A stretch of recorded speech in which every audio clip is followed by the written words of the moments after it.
tendency to speak too long, so I'm going to try to make sure I don't do that. And just for those of you, well, first of all, to nos amis de France, bienvenue à San Francisco. And we hope to learn very much from you, so thank you for being here. Frank Lloyd Wright once said that the nation is on a slant and everything loose is sliding to California. So in addition to our normal challenges, sometimes we're viewed by our friends to the east as being a little out there. I'm very pleased to be here today, and I want to tell you that not only do I want to talk about what we're doing, but we need your help. Governor Brown gave me the great honor of appointing me to lead the High-Speed Rail Authority 5 years ago. And at that time, I said to him, even though I was not an expert in high-speed rail, I'd served on the local transit district here, BART, for 12 years, and had some experience with trying to retrofit higher density transit-oriented development into already developed communities, which taught me a lot. But I looked at the governor and I said, Governor, this has got to be about more than building a train. If we don't look at high-speed rail as a tool to address our land use challenges going into the future, we will have missed an opportunity for generations.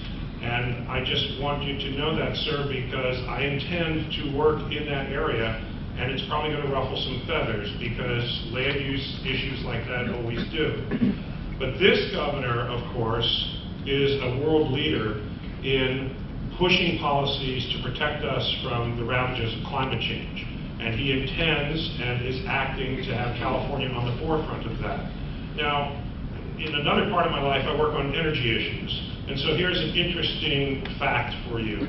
Outside of California and the rest of the United States, about 40 to 45% of the greenhouse gas emissions from state economies are generated from energy production. Especially as you get back east, there's a lot of coal, fossil fuel energy production. In California, because of our reliance on renewable energy and because of the blessings we have with hydro and geothermal, we're at about 22%. It flips around, though, because about 40-some% of our greenhouse gas emissions are from the transportation sector.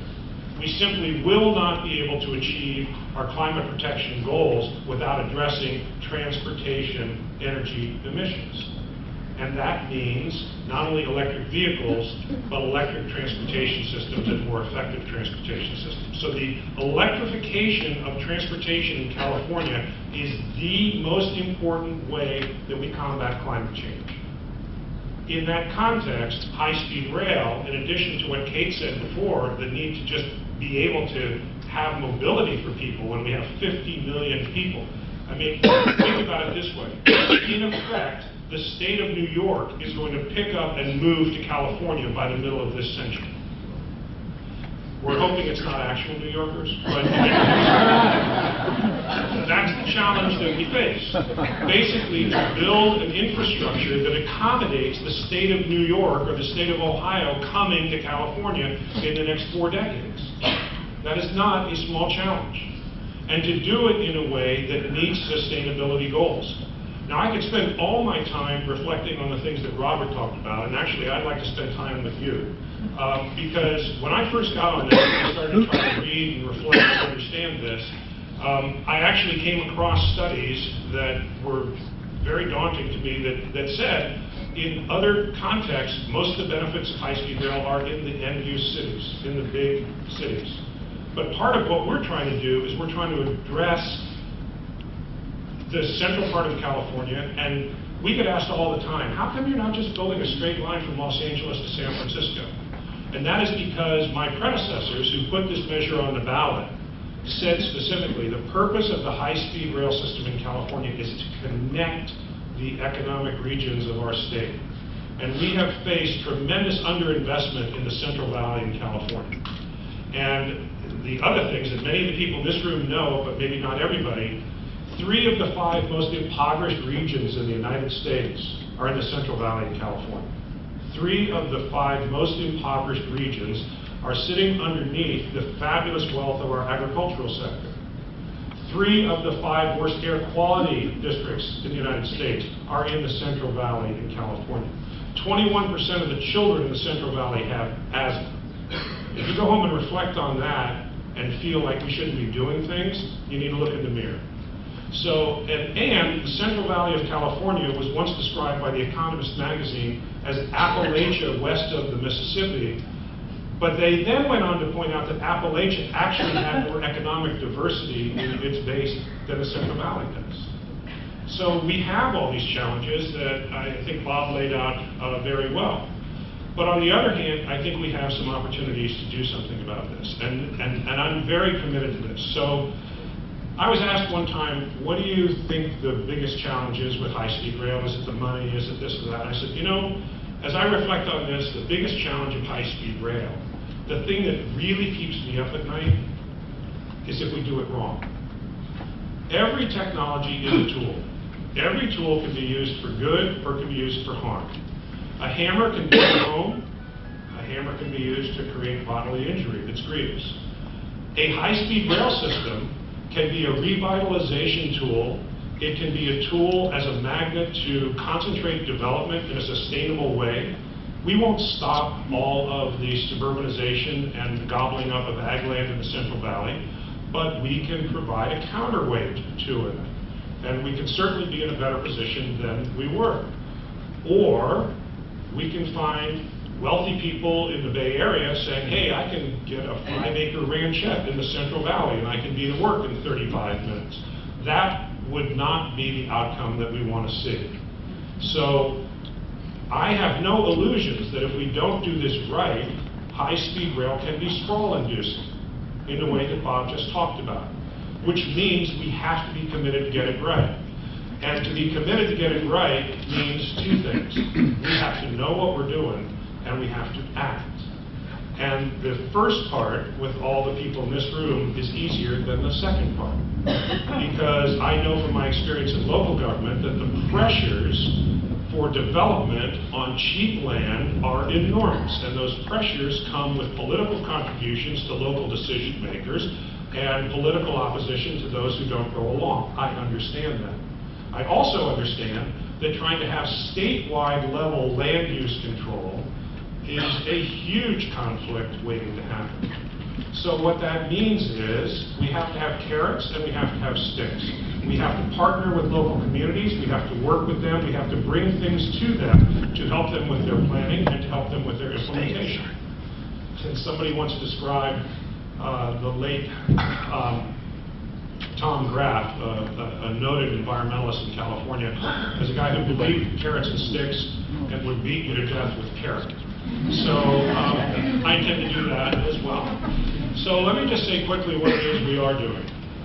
One of the things I'm very proud of is that the recognition of the essential nature of high-speed rail as a tool for sustainable growth and development. I created about a year and a half ago a transit land use committee of our board. And I had a wonderful, wonderful partner in that who then abandoned me, in Catherine Perez Estelano, who's sitting right there. And she abandoned me to run for the state senate of California, and she should have won. And we haven't heard the last of her yet, but she is a brilliant scholar in this area and somebody who's been in local government. And Catherine started us down this road, along with Richard Frank, a very noted environmentalist who heads the environmental law and policy program at UC Davis. And unfortunately, his term of the board ended. Well, we lost those two, so I just appointed myself as chair of the Transit Land Use Committee. And yesterday, we had our first meeting in a while. And we were fortunate to be graced with people from Fresno, where they're doing a tremendous amount you're going to hear about later this afternoon. But let me just quickly say this. I looked out at the assembled group and I said, here is our challenge. I want to bring all of the best thinking from around the world, all of the best ideas and all of the best suggestions, so that we can develop policies that we can suggest to our governor and our legislature that can inform our work with local agencies and so forth. Having said that, this is not going to be the Oxford Debating Society. We are going to act. We're going to go to the legislature if we need tools for land use. We are going to engage with the cities that we work with. We are going to engage with the development community. We are going to find ways to make sure before it's too late. Because I spent 10 years out in Pleasant Hill across the bay trying to get a transit village built. It was awful. What ended up, not because of me, but because of somebody else, was a tremendous, wonderful transit village there. But I saw the difficulty of doing this. Trying to do it after the fact, after things are already being built, is very, very difficult. So while we have the opportunity of a blank slate and an open palette, this is the time for us to act. And I just would end with one other thing. I really believe, listening to Bob talk about this, I really, it brought to mind something that, because I'd always been troubled by the white papers I'd read that said the inner cities don't benefit as much economically as the cities at the end from high-speed rail. And I thought, how do we change this?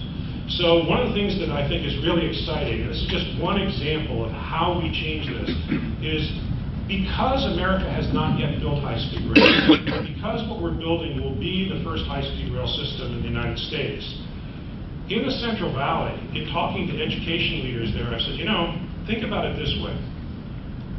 The computer industry and the high-tech industry in the United States that grew up in the Silicon Valley blossomed out of the academic institutions that were there. The aircraft industry in California grew up around Cal Poly and USC and Caltech. We are building a high-tech technology system here.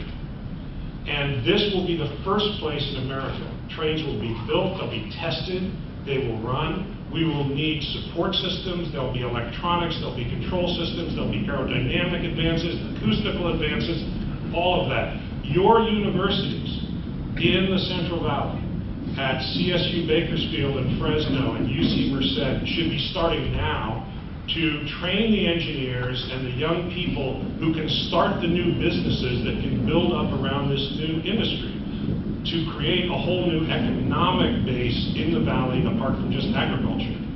And not because I said it, but because they're great leaders at Fresno State, Fresno City College, Bakersfield, CSU Bakersfield, and UC Merced. That is what they are doing now. And I would like to believe that that support system to support America's first high-speed rail networks, if we get this built in this country, I will tell you that the minute people start to see 200-mile-an-hour trains, the minute that they have the experience that I've had, being able to ride the TGV from Avignon up to Paris, and it's just wonderful. Every American city will want this.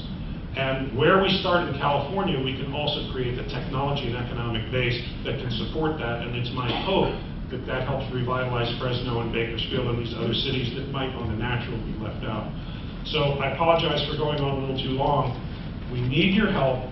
We are going to act. We are going to do everything we can to make sure that we're not just building a train, but that we're using this to transform our state, to fight back the natural economic forces for sprawl on cheap land, and to revitalize cities and provide a better life for all Californians. Thank you very much.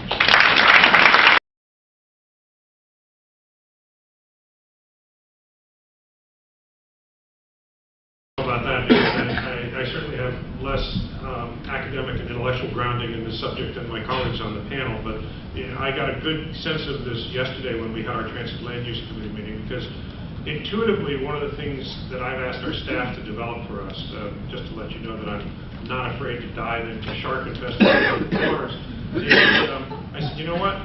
I would like to think that we at the High-Speed Rail Authority should promulgate density and connectivity standards for our station areas. The state is making a $64 billion investment in these communities, and first of all, just for ridership. We want to have ridership, so density and connectivity gives us the ridership, makes our business model work, but also, more importantly, for sustainability and intelligent land use. Now, if we come rolling in and saying, these are the standards that we want at your station, there are probably going to be areas, we've got some wonderful mayors, Palmdale, Fresno, San Jose, San Francisco, who are there with this, and I think we're going to have great partnerships. Other places we're going to find some resistance. that's okay. I tend to beat them to death with carrot. But I got a sharp lesson in this because the mayor of Fresno, in presenting her plans to us yesterday, made a comment that brought me up a little short. She said, here's our station design. We're looking at 15-story limits on this side, but we have historic Chinatown in Fresno on this side. And we want to maintain the character of that community. We don't want to blockade it out. And I suddenly thought, okay, this will be the challenge, to have statewide density and connectivity standards. But as you said, Therese, it's context sensitive, to be sensitive to the very real imperatives, socioeconomic imperatives of each community. I think with good leadership we can harmonize those, but I don't want to be so narrow-minded or foolish to go charging forward with something and trip up because I'm not sensitive to those other imperatives. But the most important thing is what we're doing here now, is thinking about it and talking about it, and I think together we can craft those solutions. Okay, so there